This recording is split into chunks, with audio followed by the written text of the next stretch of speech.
नमस्कार। आयुक्तालय की ज्ञान सुधा चैनल पर हम सतत प्रतियोगी परीक्षाओं हेतु महत्वपूर्ण सामग्री जुटाने का प्रयास छात्र हित में कर रहे हैं और उसी क्रम में हम अध्ययन कर रहे हैं कामायनी का। और कामायनी जैसा कि विदित है, छायावाद की महत्वपूर्ण कृति है जिसके रचयिता जयशंकर प्रसाद है।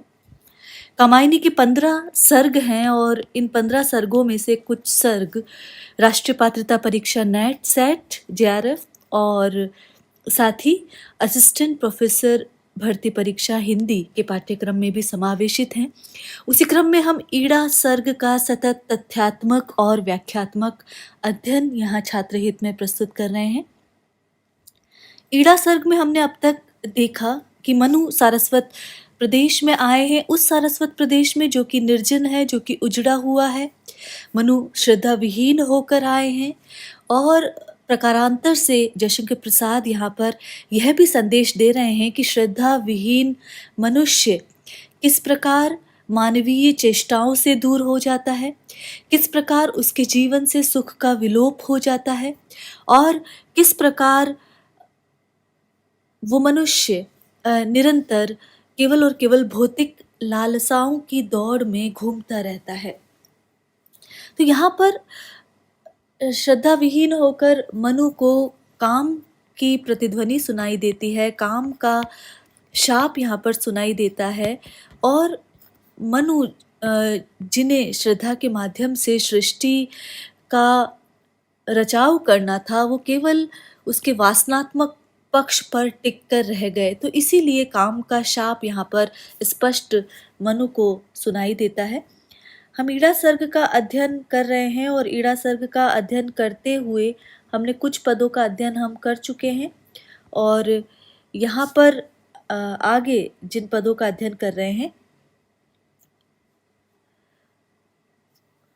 उसमें यहाँ पर इस पद से ईड़ा का आगमन होता है और ये पद बहुत महत्वपूर्ण है, न केवल प्रतियोगी परीक्षाओं में वरन जो विश्वविद्यालयी परीक्षाएं हैं उनमें भी इसका व्याख्या पक्ष अक्सर पूछ लिया जाता है। बिखरी अलके ज्यों तर्क जाल, वह विश्व मुकुट सा उज्ज्वल थम, शशिखंड सदृश था स्पष्ट भाल। यहाँ ईड़ा का परिचय है। बिखरी अलके, अलका या अलके का अर्थ है बाल और बालों की तुलना चूंकि उसके बिखरे हुए बाल हैं तो तर्क जाल से की गई है, जैसे कोई तर्कों का समूह हो उससे तुलना की गई है। बिखरी अलके जो तर्क जाल, तो यहाँ ईड़ा की अनुपम सौंदर्य राशि का वर्णन जयशंकर प्रसाद कर रहे हैं और वो कह रहे हैं कि ईड़ा की जो अलके थी उसका जो केश सौंदर्य था वो लंबे और घुंघराले थे। तर्कपूर्ण बातें जिस प्रकार लंबी और उलझी हुई होती हैं उसी प्रकार उस अनुपम सुंदरी की जो केश राशि थी वो भी लंबी और उलझी हुई और घुंघराली थी। तो तर्क जाल की ही भांति उसकी अलकावली भी मोहक और आकर्षक थी, ये बात यहाँ कहना चाह रहे हैं। वह विश्व मुकुट सा उज्ज्वलतम, उपमा अलंकार, शशिखंड सदृश था स्पष्ट भाल, वह विश्व मुकुट सा उज्ज्वलतम। तो ईड़ा का जो ललाट है, भाल की बात यहाँ ललाट की बात की जा रही है। ईड़ा का ललाट अत्यंत उज्जवल और उन्नत था, जो विश्व मुकुट की भांति शोभाशाली, अर्धचंद्र की भांति शोभायमान हो रहा था। जिस प्रकार विश्व के मुकुट पर चंद्रमा शोभायमान रहता है, अर्धचंद्र शोभायमान रहता है, उसी भांति ईड़ा का ललाट अत्यंत उज्जवल और उन्नत था। दो पद्म पलाश चषक से द्रग, चषक का अर्थ है जो मधु का प्याला होता है उसे चषक कहा जाता है। द्रग का अर्थ नेत्र है। पद्म पलाश, कमल के जो फूल के पत्ते हैं उनकी बात, कमल दल की बात यहाँ पर की जा रही है। दो पद्म पलाश चषक से दृश, तो जो उसके दोनों नेत्र कमल के पत्तों के बने हुए दो मधु प्यालों के समान दिखाई देते थे और जिस तरह द्रग देते अनुराग विराग ढाल, और जिस प्रकार मधु के प्यालों से मदिरा छलकती है उसी तरह ईड़ा के दोनों नेत्रों से विराग और अनुराग, प्रेम और वैराग्य छलक रहे थे। गुंजरित मधुप से मुकुल सदृश वह आनन जिसमें भरा गान। आनन का अर्थ है मुखमंडल, और आनन से तात्पर्य यहाँ पर ये कहना चाह रहे हैं कि गुंजरित मधुप से मुकुल सदृश, तो जिस तरह उसका मुख जो है अधखिले फूल के समान था और उसके मुखमंडल में मधुर गान भरा था, अर्थात उसकी मधुर आवाज ऐसी प्रतीत होती थी मानो फूल पर कोई जो भ्रमर है वो गुंजायमान हो रहा है, कोई भौरा गुंजार कर रहा है। वक्षस्थल पर एकत्र धरे संस्कृति के सब विज्ञान ज्ञान। संस्कृति का अर्थ है संसार, तो यह वक्षस्थल पर अर्थात उसके उन्नत हृदय पर, उसके उन्नत हृदय पर ऐसा जान पड़ता था जैसे संसार भर का समस्त ज्ञान विज्ञान एकत्र कर दिया गया हो, तो उसका विशाल हृदय था एक हाथ में कर्म कलश वसुधा जीवन रससार लिए। उसके एक हाथ में कर्म कलश था और उसमें सांसारिक जीवन का सार रस भरा था, निचोड़ भरा था, जो संकेत करता था कि समस्त प्राणियों के आनंद का रहस्य केवल और केवल कर्म रूपी कौशल में निहित है। दूसरा विचारों के नभ को या मधुर अभय अवलंब दिए, और दूसरे हाथ में विचारों के आकाश को, जो दूसरा उसका हाथ था वो विचारों के आकाश को सहारा दिया हुआ था, मधुर निर्भय सहारा दिया हुआ था। अर्थात ईड़ा के दूसरे हाथ से ये संदेश मिल रहा था कि वह गूढ़ से गूढ़ विचारों को भी बहुत ही मधुरता और निर्भीकता के साथ कार्य रूप में परिणत कर सकती है। त्रिवली थी त्रिगुण तरंगमयी। त्रिवली जो उदर पर स्थित तीन रेखाएं हैं उसे त्रिवली कहा जाता है। तो त्रिवली थी त्रिगुण तरंगमयी, तो उसकी त्रिवली को देखकर ऐसा लगता था कि मानो त्रिगुण अर्थात सत, रज और तम, जो तीन गुण हैं, उसके तीनों गुण तीन धाराओं में बह रहे हो, अर्थात त्रिवली के सौंदर्य को देखकर ऐसा प्रतीत होता था कि वह स्त्री सौंदर्यशालिनी होने के साथ साथ त्रिगुणमयी भी है। आलोक वसन लिपटा अराल।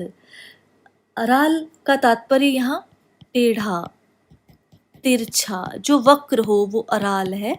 आलोक वसन लिपटा अराल, तो वहां पर आलोक वसन है, वसन का अर्थ है वस्त्र है, और आलोक वसन का अर्थ है उज्जवल वस्त्र। तो ईड़ा ने उज्जवल और श्वेत वस्त्र को कुछ तिरछा और अराल रूप से टेढ़ा करके अपने शरीर पर धारण कर रखा था।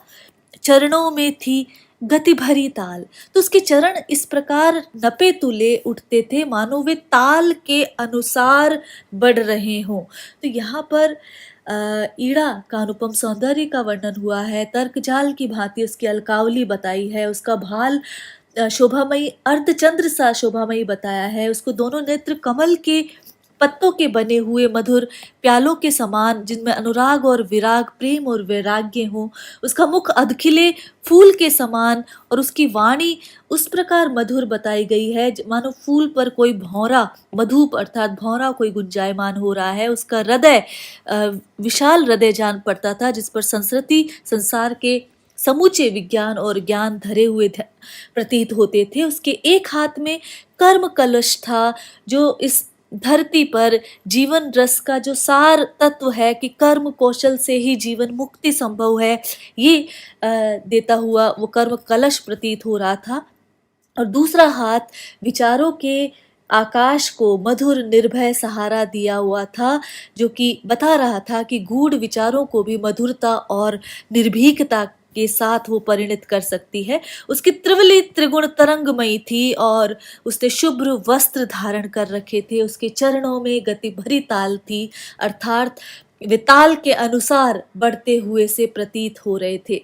तो जो तर्क जाल, यदि ये देखते हैं तो यहाँ पर उपमा अलंकार है, विश्व मुकुट सा और शशिखंड सदृश द्रग में भी उपमा अलंकार है। गति और ताल का संबंध संगीत से होता है, और यहाँ पर प्रसाद को संगीत के विषय में भी विशद ज्ञान था, ये प्रतीत हो रहा है। ईड़ा का नक्शिक सौंदर्य यहाँ पर चित्रण किया गया है।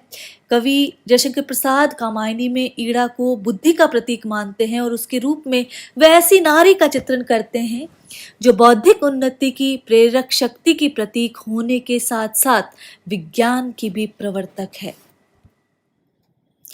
अगला पद है, नीरव थी प्राणों की पुकार, मूर्छित जीवन सर निस्तरंग, निहार घिर रहा था अपार। नीरव थी प्राणों की पुकार। प्राणों की पुकार का तात्पर्य है जो हृदय की हलचल है। तो हृदय में कोई हलचल नहीं थी, वो स्तब्ध था, स्थिर था, इसीलिए कहा है नीरव थी प्राणों की पुकार। तो ईड़ा को देखते ही मनु की दशा कैसे हुई, इसका कवि ने चित्रण किया है। और मनु की तुलना यहाँ एक सरोवर से जयशंकर प्रसाद कर रहे हैं। और जिस प्रकार सरोवर में जो थिर जब पानी रहता है, किसी प्रकार की हलचल नहीं रहती है, उसी प्रकार मनु ईड़ा के दिव्य रूप को देखकर उनके हृदय की समस्त जो हलचल है वो नीरव हो गई थी, अर्थात शांत वहां पर हो गई थी। तो इसीलिए कहा गया है नीरव थी प्राणों की पुकार, तो शांत थी। मूर्छित जीवन सर निस्तरंग, निहार घिर रहा था अपार। जीवन सर, जीवन रूपी सरोवर, रूपक अलंकार है यहाँ पर। निस्तरंग, तरंग रहित होकर। निहार का अर्थ है कोहरा। घिर रहा था अपार, तो मूर्छित जीवन सर निस्तरंग। तो जैसे रात्रि में अपार निहार अर्थात कोहरा छा जाने पर सरोवर में लहरें नहीं उठती और वह स्थिर सा, मूर्छित सा, जड़ सा प्रतीत होता है, वैसी ही दशा मनु के हृदय की थी। निस्तब्ध अलस बनकर सोई, चलती न रही चंचल बयार। निस्तब्ध अलस, निस्तब्ध का अर्थ है शांत या कि मौन, निस्तब्ध। अलस बनकर सोई, अलस का अर्थ है अलसाती हुई। चलती न रही चंचल बयार, बयार का अर्थ है हवा। और यहाँ पर चंचल बयार का लक्षणा से अर्थ लें तो जो हृदय में उठने वाली चंचल इच्छाएं हैं, उससे ये अर्थ लिया जा सकता है। तो मनु का हृदय शांत था। रात्रि में जैसे अपार कोहरा छा जाने पर सरोवर में लहरें नहीं उठती, वैसे ही मनु के मन की दशा थी। उसमें तरंगे नहीं उठ रही थी, उसमें चंचल इच्छाएं नहीं उठ रही थी, उनमें किसी भी प्रकार के भावों के उद्वेलन का जो उद्वेलन होता है, भावों का उद्वेलन का वहां पूर्ण रूपेण अभाव था। तो मनु के चारों ओर निराशामय वातावरण था। वहां पर किसी प्रकार की चंचल इच्छाएं नहीं चल रही थी, वरन वो शांत था और वो इच्छाएं आलस से पूर्ण इच्छाएं हो गई थी। वहां किसी प्रकार का चांचल्य वहां पर नहीं था। तो ऐसा प्रतीत हो रहा था कि मानो वायु अपनी चंचलता को छोड़कर शांत होकर अलसाई हुई सी कहीं पर सो गई हो। पीता मन मुकुलित कंज, आप अपनी मधु बूंदे मधुर मौन। तो मधु बूंदे, मधु बूंदों का तात्पर्य है यहाँ मकरंद या कि जो पुष्प रस होता है, उससे मधु का तात्पर्य लिया गया है, मधुर भाव कह सकते हैं। तो यहाँ पर मन मुकुलित कंज, मन मुकुलित कंज, कंज कमल को कहा है। तो यहाँ अर्ध विकसित कमल की बात की जा रही है। तो यहाँ पर जो अर्थ निकलता है वो मनु के हृदय में उठने वाली जो चंचल इच्छाएं थी, वो ऐसा प्रतीत हो रहा था जो कहीं सो गई हैं। उस दिव्य बाला को देखते ही नीरवता और आलस्य का रूप धारण करके उसकी चंचल इच्छाएं हृदय में सो गई थी और मनु इच्छाहीन एक तरह से और निष्क्रिय हो गए थे। ठीक वैसे जैसे मन मुकुलित कंज, जैसे अर्ध विकसित कमल अपना जो मधु होता है, अपना मकरंद होता है, अपने हृदय में छिपाए रखता है और उसका उपयोग स्वयं ही करता है, वैसे ही मनु अपनी रागमयी इच्छाओं को मौन होकर अपने मन में छिपाए बैठे थे और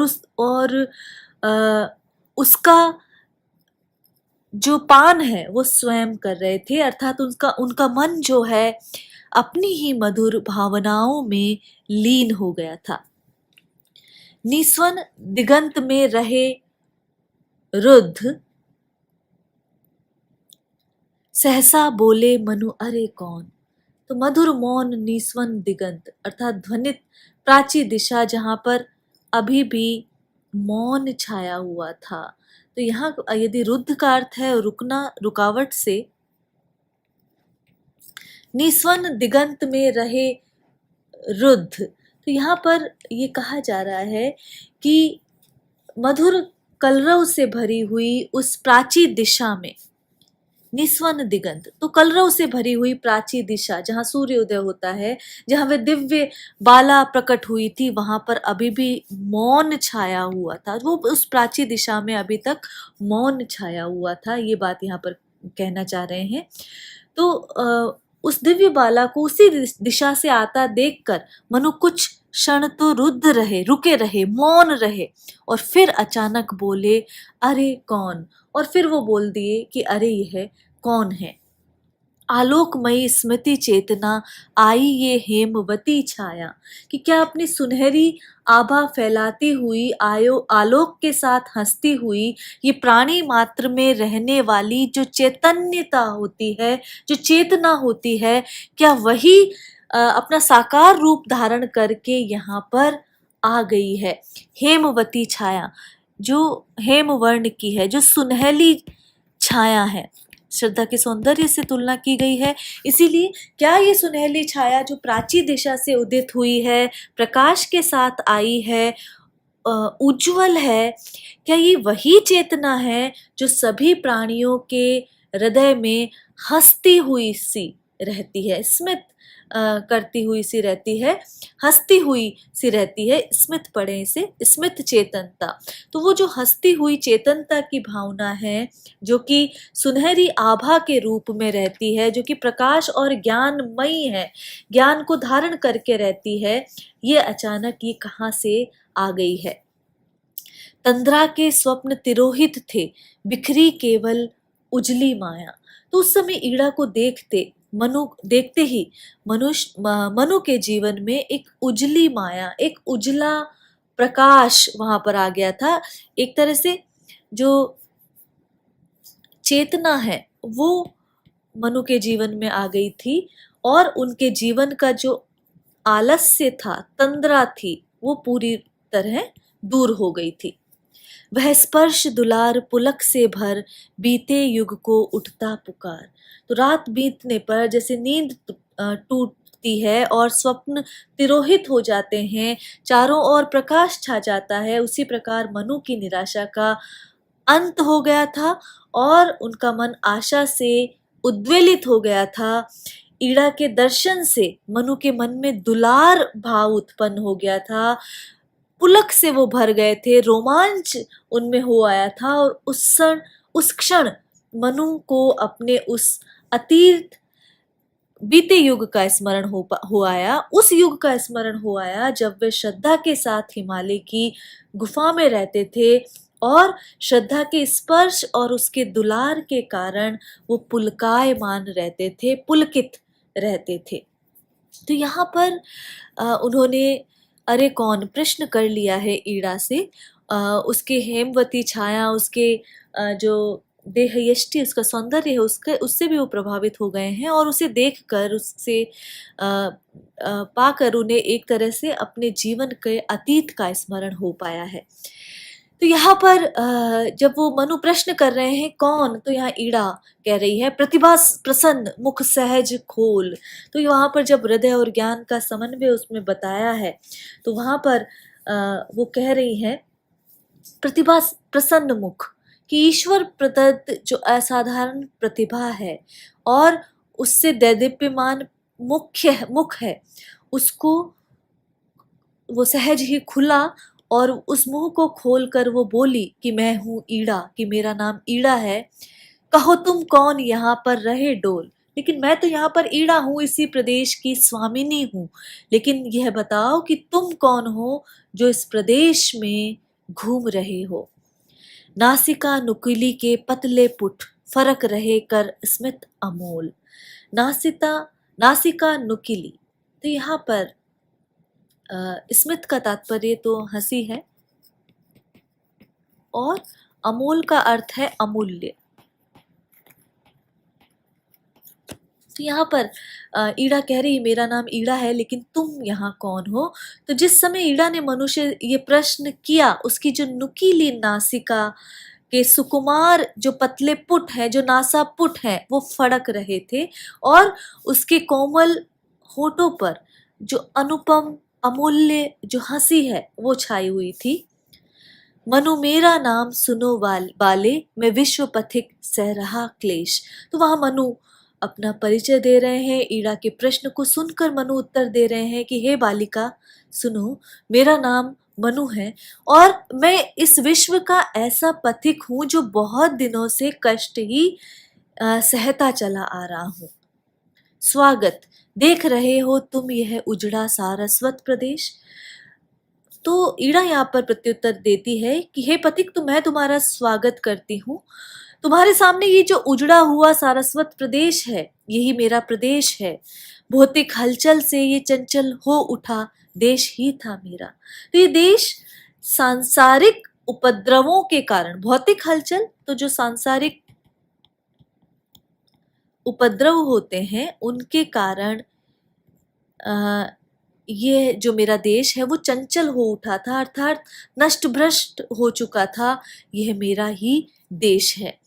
इसमें अब तक हूँ पड़ी इसी आशा से आए दिन मेरा।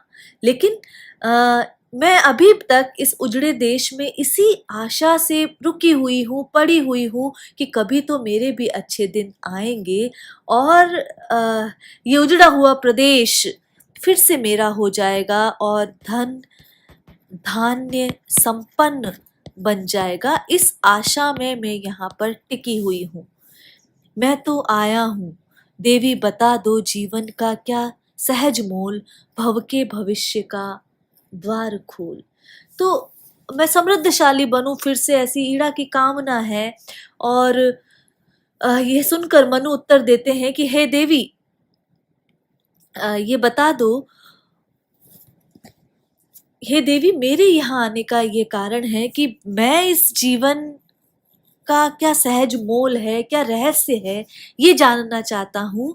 इसलिए तुम मेरे लिए संसार के भविष्य का द्वार खोलकर मेरा मार्गदर्शन करो और मेरे इस रहस्य का उद्घाटन करो।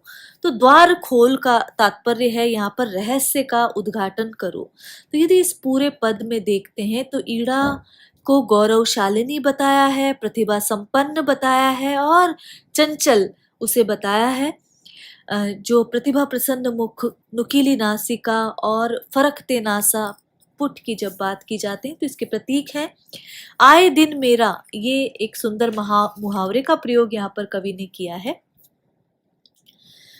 आगे वो कह रहे हैं कि इस विश्व कुहर में इंद्रजाल, विश्व कुहर, तो जो विश्व कुहर है वो है अंतरिक्ष और इंद्रजाल का तात्पर्य है जादू टोना।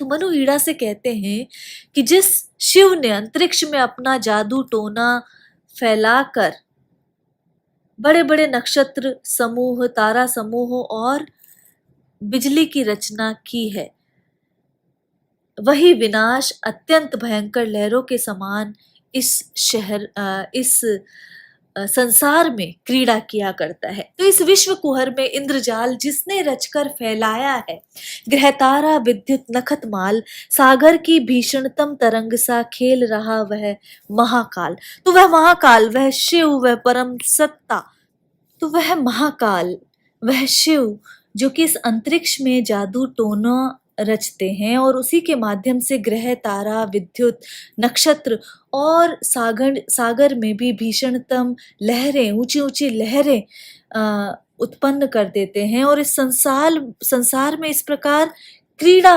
किया करते हैं, उसी ने यहाँ पर विनाश की अत्यंत भयंकर लहरें उत्पन्न की है। अर्थात जिस तरह समुद्र की ऊंची-ऊंची लहरें जल जीवों को व्यथित करती हुई जलयान पोत आदि को नष्ट करती है, वही महाकाल भयंकर रूप धारण करके संसार का विनाश करता रहता है। तो तब क्या इस वसुधा के लघु लघु प्राणी को करने को सभीत उस निष्ठुर की रचना कठोर केवल विनाश की रही जीत। तो ऐसा प्रतीत होता है उस निष्ठुर शिव ने सृष्टि की रचना पृथ्वी के छोटे छोटे प्राणियों को डराने के लिए ही की है। क्या उसकी इस कठोर रचना में क्या सदैव केवल विनाश की ही जीत होगी, प्रश्न कर रहे हैं। अर्थात क्या सृष्टि का सदैव विध्वंस ही होता रहेगा, ये प्रश्न वो निरंतर कर रहे हैं कि क्या यही निरंतर चलता रहेगा। और फिर भला मूर्ख मानव इसे आज तक सृजन क्यों समझ रहा है, क्या केवल सृष्टि का सदैव विनाश ही होता रहेगा। तब क्या इस वसुधा के लघु लघु प्राणी को सभीत उस निष्ठुर की रचना कठोर केवल विनाश की रही जीत। तब मूर्ख आज तक क्यों समझे है। तो जो मनुष्य है, फिर भला मूर्ख मानव इसे आज तक सृष्टि या सृजन कार्य क्यों समझता रहा है। सृष्टि उसे जो नाशमयी, उसका अधिपति होगा कोई। तो यहाँ पर वो कह रहे हैं इस विश्व का नियंता अधिपति कौन है, इसका चिंतन करना ही व्यर्थ है। उसे जानकर होगा भी क्या जिस तक दुख की न पुकार गई, क्योंकि आज तक उसके कानों में कोई भी दुख भरी आवाज पहुंची ही नहीं है। अर्थात इस सृष्टि का स्वामी कोई ऐसा है जिस तक दुखियों की पुकार नहीं जाती। यदि कोई सृष्टि का अधिपति होता, कोई स्वामी होता, तो वो सदैव दीन दुखियों की कातर ध्वनि को अवश्य सुनता, उन्हें सुनकर अवश्य पसीजता। लेकिन यहाँ तो सुख नीड़ों को घेरे रहता अविरत विषाद का चक्रवात, किसने ये पट है दिया जाल। तो यहाँ पर तो न जाने सदैव दुख का झंझावात जो है वो सुख के घोंसलों को घेरे रहता है। न जाने किसने संसार पर ये असत्य का पर्दा डाल दिया है। ये बात यहाँ पर कवि कह रहे हैं कि जाने किसने इस संसार पर ये असत्य का पर्दा यहाँ पर डाल दिया है, और जो क्षण भर के लिए भी नहीं उठता है। अविरत विषाद का चक्रवाल, ये पर्दा किसने डाल दिया है, और जिस पर केवल और केवल विषाद ही छाया रहता है, उसका ही चक्रवात आया रहता है।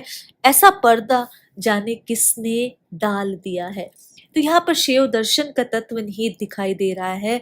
शिव सृजन भी करते हैं, संहार ही करते हैं, लेकिन मनु को केवल शिव यहाँ संहार कार्य करते हुए दिखाई दे रहे हैं। यदि यहाँ पर देखा जाए तो लघु लघु प्राणी में पुनरुक्त प्रकाश अलंकार आया है, तरंग सामे उपमा और महाकाल में परिकरांकुर अलंकार और अंत्यानुप्रास अलंकार तो आया ही है। शनि का सुदूर वह नील लोक, जिसकी छाया फैला है ऊपर नीचे यह गगन शोक। मानो जो शनि ग्रह है उसे अशुभ ग्रह का सूचक माना जाता है। तो जो शनि ग्रह है जो अशुभ का सूचक है, जो कि सौर मंडल का 7वां ग्रह है, ऐसा प्रतीत होता है कि उसका जो अंधकार है, उसका अशुभ प्रभाव पृथ्वी पर फैला हुआ है, और उसी शनि लोक की छाया के रूप में ये नीला आकाश पृथ्वी के ऊपर और नीचे सर्वत्र शोक का स्वरूप धारण करके फैला हुआ है। उसके भी परे सुना जाता कोई प्रकाश का महाओक। तो यहाँ पर ऐसा प्रतीत होता है कि उसके भी परे सुना जाता है कि इस अंधकार एवं शोक से भरे हुए शनिलोक से परे कोई प्रकाश और सुख का महान जगत है। ओक का अर्थ है जगत है, जिसे परमेश्वर का निवास स्थान कह सकते हैं। परंतु क्या वह परमेश्वर अपने प्रकाश एवं सुख की एक किरण मुझे देकर मेरे जीवन को स्वतंत्रता प्राप्ति में सहायक दे सकता है? तो वह एक किरण अपनी देकर मेरी स्वतंत्रता में सहाय क्या बन सकता है? नियति जाल से मुक्ति दान का कर उपाय। तो क्या वह परमेश्वर अपने प्रकाश एवं सुख की केवल एक किरण देकर मेरे जीवन की स्वतंत्रता प्राप्ति में सहायक हो सकता है? क्या वह परमेश्वर दया करके मुझे इस नियति जाल अर्थात इस सांसारिक प्रपंच से क्या वो मुझे मुक्त कर सकता है? ये वो प्रश्न पूछ रहे हैं कि क्या वो मुझे मुक्ति दान करने का, मुझे छुटकारा देने का कोई उपाय कर सकता है? कोई भी हो वह क्या बोले, पागल बन नर निर्भर ना करे। तो यहाँ पर जो मनु की इन बातों को सुनकर ईड़ा बोल रही है कि कोई भी हो, ईश्वर चाहे कैसा भी हो, परंतु वह क्या बोले, वह तुम्हारी सहायता क्यों करे। सच्चाई तो यह है कि मनुष्य पागल बनकर उस पर निर्भर रहते हैं और अपनी दुर्बलता बन संभाल गंतव्य मार्ग पर पैर धरे। तो ईश्वर चाहे सत्य हो अथवा असत्य, उसे क्या पड़ी है कि वह तुम्हारी सहायता करे या तुम्हारी पुकार सुनकर तुम्हारा उत्तर दे। मनुष्य अपने पागलपन में उस पर भरोसा करता है, उसे ऐसा नहीं करना चाहिए। मनुष्य को चाहिए कि वह अपने बलाबल को समझे, अपने पथ पर चले, पैर बढ़ाए, हाथ मत कर पसार निज पैरों चल। तो हाथ मत फैला दूसरों के सामने और तुम अपने पैरों पर चलो। तो हाथ फैलाकर दूसरे से सहायता मांगना यथार्थ नहीं है, बल्कि अपने पैरों पर खड़ा होना, चलना, अपना ही भरोसा करना, मनुष्यता इसी में है। तो चलने की जिसको रहे झोंक, उसको कब कोई रहे सके रोक। तो जब जिसे चलने की धुन है उसे फिर कौन रोक सकता है। हाँ, तुम ही हो अपने सहाय, तुम अपने ही सच्चे सहायक हो सकते हो। कोई ईश्वर या कोई अन्य तुम्हारी सहायता नहीं कर सकता। तो ईड़ा यहाँ पर मनुष्य को अपनी बुद्धि और पुरुषार्थ से आगे बढ़ने को कह रही है। यहाँ पर उपमा अलंकार का प्रयोग, रूपक अलंकार का प्रयोग, और जब हम प्रकाश का महाओक देखते हैं तो रूपक अलंकार यहाँ पर छाया है, प्रयोग हुआ है। इसी तरह अनेक अलंकारों की प्रयोग, अनेक अलंकारों का प्रयोग कवि ने यहाँ पर किया है। ईड़ा के अंतिम पदों का अध्ययन हम जारी रखेंगे। आज के लिए इतना ही। नमस्कार।